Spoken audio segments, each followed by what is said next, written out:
السلام علیکم ورحمۃ اللہ وبرکاتہ۔ امید کرتا ہوں کہ آپ سب حضرات خیریت سے ہوں گے۔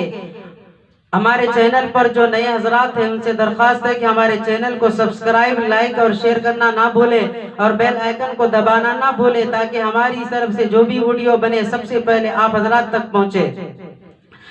آج میں ایک واقعہ لے کر آپ حضرات کے سامنے حاضر ہوا ہوں۔ یہ اس وقت کا واقعہ ہے جس وقت میں اپنے گھر میں بچی پیدا ہو جائے تو نحوست سمجھتے تھے، ذلیل اور ذلت اور رسوائی کا مقام سمجھتے تھے۔ اس بچی کو زندہ درگور کیا جاتا تھا۔ ایک شخص تھا جس کا نکاح ہوا، کچھ دنوں کے بعد، کچھ مہینوں کے بعد بیوی حمل سے ہو گئی۔ حمل سے ہونے کے بعد وہ شوہر سفر پر نکلنے لگا۔ سفر میں جاتے وقت میں اپنی بیوی سے کہنے لگا کہ جب لڑکی پیدا ہو جائے تو اسے زندہ درگور کر دینا، 500 درہم رکھ لینا۔ اگر لڑکا پیدا ہو جائے تو اسے تعلیم و تربیت کے لیے خرچ کرنا۔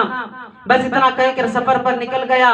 جب خدا کی رحمت اس گھر پر چھا گئی، اس گھر میں لڑکی ہی پیدا ہو گئی۔ بیوی کا، ماں کا دل تو ماں کا دل ہوتا ہے۔ ماں نے یہ گوارا نہیں سمجھا کہ بچی کو زندہ درگور کیا جائے، بلکہ اس نے یہ نیت کر لی کہ اگر میرا شوہر واپس آ جائے تو میں کہہ دوں گی کہ ہمارے گھر میں لڑکی پیدا ہوئی تھی، میں نے جسے زندہ درگور کر دیا۔ جب وہ اس بچی کے بارے میں سوال کرے گا کہہ دوں گی کہ یہ پڑوسی کی بچی ہے۔ بس اتنا دل میں کہہ کر اپنے دل پر پتھر رکھ کر اس بچی کو پالا پوسا، اتنی بڑی ہو گئی کہ بچی بات کرنے کے قابل ہو گئی۔ اس دوران شوہر جو ہے سفر سے واپس آتا ہے، واپس آ کر جب دیکھتا ہے کہ صحن میں ایک بچی ہے، خوبصورت بچی ہے جو کھیل رہی ہے، میٹھے میٹھے باتیں کر رہی ہے۔ جب شوہر اندر گیا پوچھا کہ کیا ہوا تو کہا بیوی نے کہ ہمارے گھر لڑکی پیدا ہوئی تھی، میں نے اسے زندہ درگور کر دیا، میں نے اسے کفن دفن کر کے قبر میں زندہ گڑا دیا، اور اتنا کہہ دیا اور کہا کہ یہ بچی کس کی ہے؟ تو بیوی نے کہا کہ یہ بچی پڑوسی کی ہے۔ تو بچی کے ساتھ جو ہے اس کا دل لگ گیا،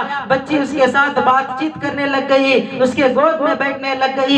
شوہر کہنے لگا کیا ہی خوش نصیب ہے جن کے ماں باپ، جن کے گھر ایسی بچی پیدا ہو گئی ہے، کیا میٹھے میٹھے بول بولا کرتی ہے، کیا خوبصورت بچی ہے۔ بس اتنا کہنا تھا، ماں بیوی سمجھ گئی ہو سکتا ہے اس بچی کی محبت اس کے دل میں بس گئی ہے، میں اب کیوں نہ اس کو نہ بتاؤں کہ ہماری ہی بچی ہے۔ بس اتنا کہنا تھا کہ کہہ دیا بیوی نے اس شوہر سے کہ کہا کہ یہ جمیلہ جو بچی ہے، خوبصورت بچی ہے جو میٹھے میٹھے بول بولا کرتی ہے، یہ کسی اور کی بچی نہیں ہے بلکہ ہماری بچی ہے۔ بس اتنا کہنا تھا، جو باپ اپنی بھی بچی کو اپنے گود میں بٹا کر میٹھے میٹھے بول بولا کر رہا تھا، اپنے آنکھوں کے اندر اس کی محبت رچ اور بس گئی تھی، دل میں اس کی محبت چلی گئی تھی۔ جو باپ یہ کہہ رہا تھا کیا خوش نصیب ہے ان کے ماں باپ کہ اس بچی جس گھر میں پیدا ہوئی، کیا خوش نصیب ہے وہ ماں باپ، یہ بول رہا تھا۔ جیسے ہی بیوی نے کہا کہ دوسروں کی بچی نہیں ہے بلکہ ہماری بچی ہے، بس اتنا کہنا تھا،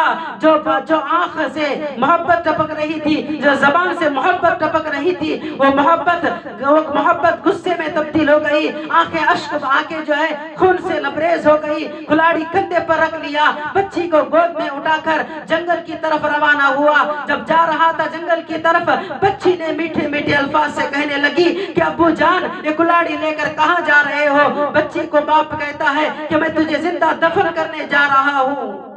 بچی کہنے لگی، معصوم بچی تھی، کہنے لگی ابو جان میرا قصور کیا ہے، میرا خطا کیا ہے، میں نے کیا گناہ کیا جس کی وجہ سے آپ مجھے دفن کرنے جا رہے ہو؟ ابو کہنے لگے کہ تیرا دنیا میں آنا ہی بڑی غلطی ہے، تو میرے گھر میں پیدا ہونا ہی بڑی نحوست کی بات ہے، اس وجہ سے میں تجھے دفن کرنے جا رہا ہوں۔ جب بیاباں جنگل میں پہنچ گئے، قبر کو کھودنے لگ گئے۔ قبر کو کھودتے وقت میں جو ذرات اس کے بدن پر گر رہے تھے، جو ذرات اس کے داڑھی پر پڑ رہے تھے، اس دوران وہ بچی اپنے ننھے ہاتھوں سے اس کے بدن کو صاف کرتی جاتی، داڑھی کو صاف کرتی جاتی اور کہتی جاتی ابو جان مجھے دفن نہ کرے، مجھے دفن نہ کرے، میں مکہ کے مدینے کی گلیوں میں جا کر بھیک مانگ کر اپنا پیٹ بھر لوں گی، آپ کا نام کسی کو نہ بتاؤں گی۔ وہ بے رحم باپ کے دل میں رحم تک نہیں آیا اس بچی کو زندہ دفن کر دیتا ہے. جب زندہ دفن کر دیتا ہے میرے آقا جناب محمد رسول اللہ صلی اللہ علیہ وسلم نے فرمایا جس گھر میں بیٹی پیدا ہو جائے اس بیٹی کی اچھی تعلیم و تربیت کرا کر اچھا جوڑے کا انتظام کرا دے تو اس کو اللہ کے رسول صلی اللہ علیہ وسلم نے کہا اس کی جنت کی گارنٹی میں لیتا ہوں. اللہ تبارک و تعالیٰ میں بچیوں کی قدر کرنے کی, بچیوں کو اچھی تعلیم و تربیت کرنے کی اور ان کو اچھے جوڑے کا انتظام کرنے کی توفیق عطا فرمائے.